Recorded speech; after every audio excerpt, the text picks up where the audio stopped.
Positif. Ya, pertama kami informasikan juga bahwa Pekanbaru sejak akhir dari PSBB ketiga di bulan Mei itu boleh dikatakan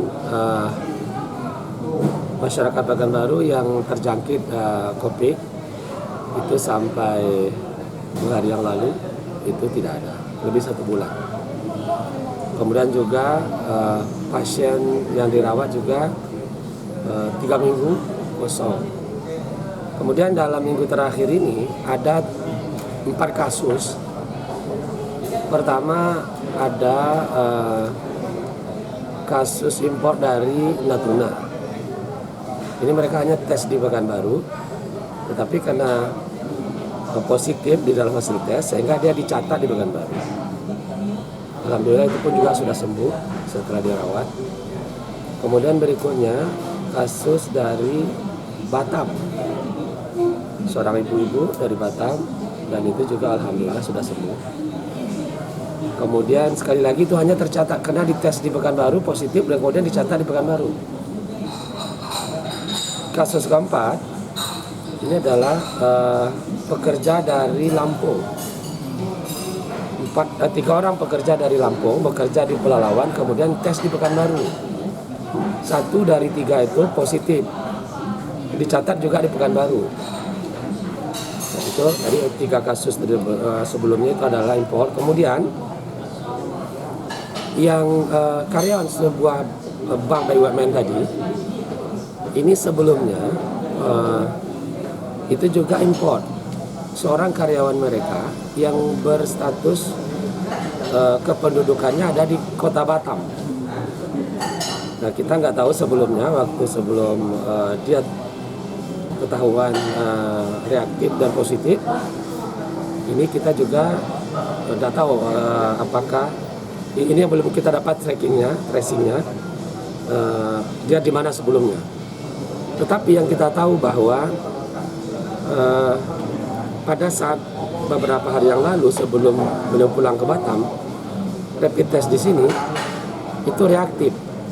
Tetapi beliau ini tidak jujur. Pada saat dia tes rapid itu reaktif, diminta untuk dirawat, untuk diswab. Beliau minta untuk isolasi mandiri.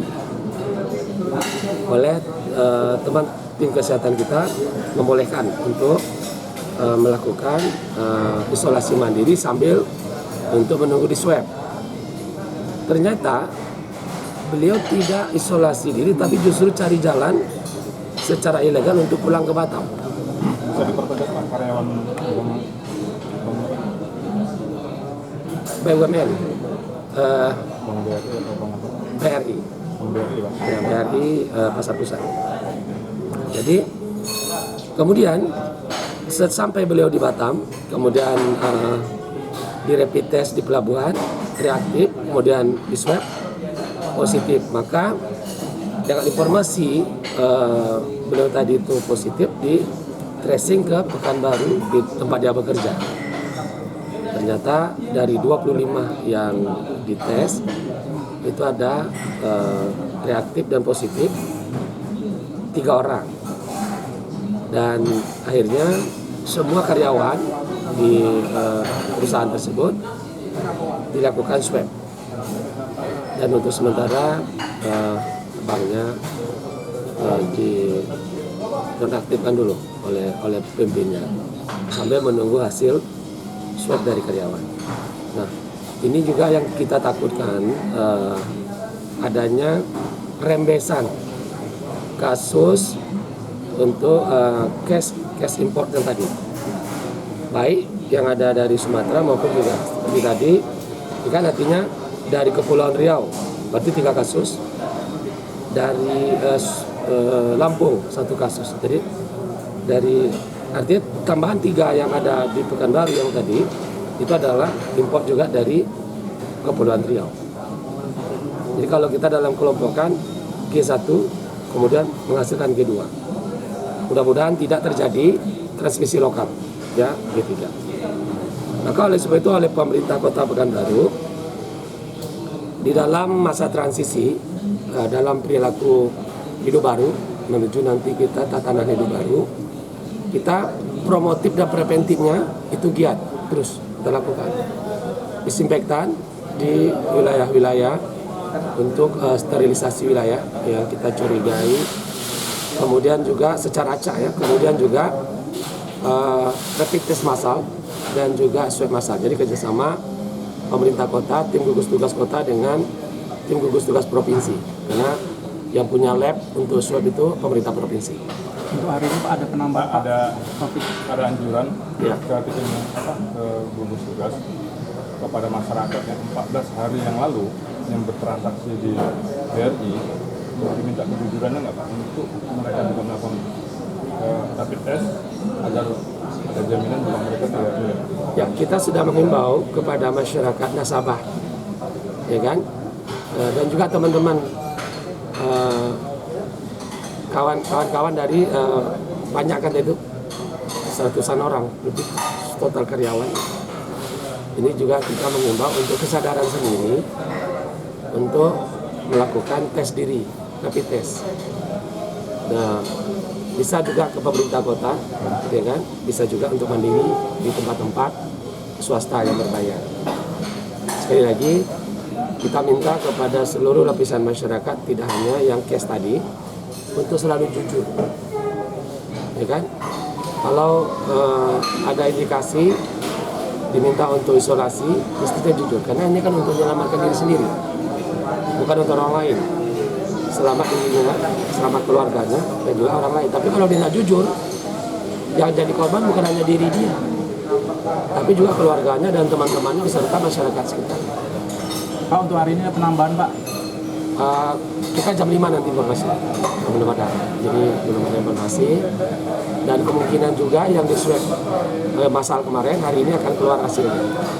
Kita berharap semoga itu tidak positif ya. Karena begini, dari 3.000 hampir 4.000 kita melakukan rapid test, itu yang reaktif 40. Dari 40 itu hanya 1 positif untuk warga Pekanbaru, dan juga yang terindikasi dalam PDP ada gejala COVID. Pak, kalau data nasabah itu kan bank yang tahu ya. Kalau ada harapan dari gugus tugas mungkin ataupun dari wali kota agar dari BRI itu transparan, paling nggak ikut membantu menghubungi nasabah-nasabah yang itu kalau menunggu kesadaran belum tentu, karena kan selama ini mereka tidak membuka ini.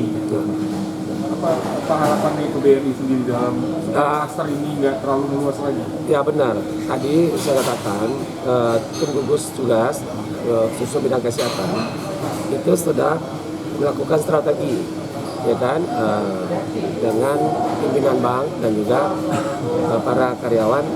Nah, itu juga untuk mereka melayani detailer itu kan juga tidak terdata juga secara detail, ya kan. Maka oleh sebab itu, di samping himbauan, kemudian juga informasi dari teller atau dari pimpinan bank, tetapi kita juga menghimbau kepada masyarakat itu sendiri, ya kan, untuk menjaga kesehatannya dia. Kalau memang dia merasa ada berurusan tentang waktu 14 hari sebelum kasus ini, maka mereka memeriksakan diri. Dan kami sekali lagi tim gugus tugas dari Kota Pekanbaru akan melacak itu, men-tracing. Ya, kami akan stressing. Pak, Seperti waktu-waktu yang lalu, misalkan, bahkan kami kemanapun dia selama 14 hari itu kita pantau. Insya Allah ini kan kita lakukan seperti itu. Pak, setelah ada temuan baru ini Pak, mungkin ada peningkatan protokol Pak di Kota Pekanbaru. Ya, makanya tadi kan juga di dalam masa transisi perilaku hidup baru, ini juga pemerintah kota membuat regulasi berupa peraturan wali kota 104. Dan ini juga dalam pengawalan di samping TNI dan Polri ditugaskan oleh Presiden, tetapi kami juga dengan regulasi 104 Perwako tadi, ini kami juga menunjuk Kapolresta sebagai koordinator dan juga pimpinan Forkopimda ini menjadi pimpinan dalam gugus tugas dan juga di dalam menjalankan masa transisi perilaku hidup baru ini. Artinya kita tidak berpangku tangan, malah justru kita harus lebih ketat lagi daripada PSBB. Kenapa? Pada saat kita melaksanakan PSBB, masyarakat kita kan lebih banyak di rumah, belajar, bekerja, dan beribadah. Nah hari ini dari 3, hanya tinggal yang di rumah itu hanya belajar saja. Tetapi bekerja dan beribadah, seperti hari ini hari Jumat kita sudah baru selesai sholat Jumat. Ini semua sudah kita berikan kepada masyarakat secara kesadaran mandiri dan juga bagaimana mereka harus menyelamatkan diri, menyelamatkan keluarga dan menyelamatkan lingkungan, yaitu dengan patuh dan taat, disiplin yang tinggi, melaksanakan protokol kesehatan di dalam segala aktivitas. Itu yang kita lakukan. Alhamdulillah tadi saya di Masjid Raya itu sudah disiplin sekali, mulai dari luar cek suhu, kemudian cuci tangan pakai sabun, kemudian juga di dalamnya itu juga dengan jarak 1 meter lebih. Alhamdulillah, dan mereka juga mengatakan mereka sangat concern karena setiap pagi itu juga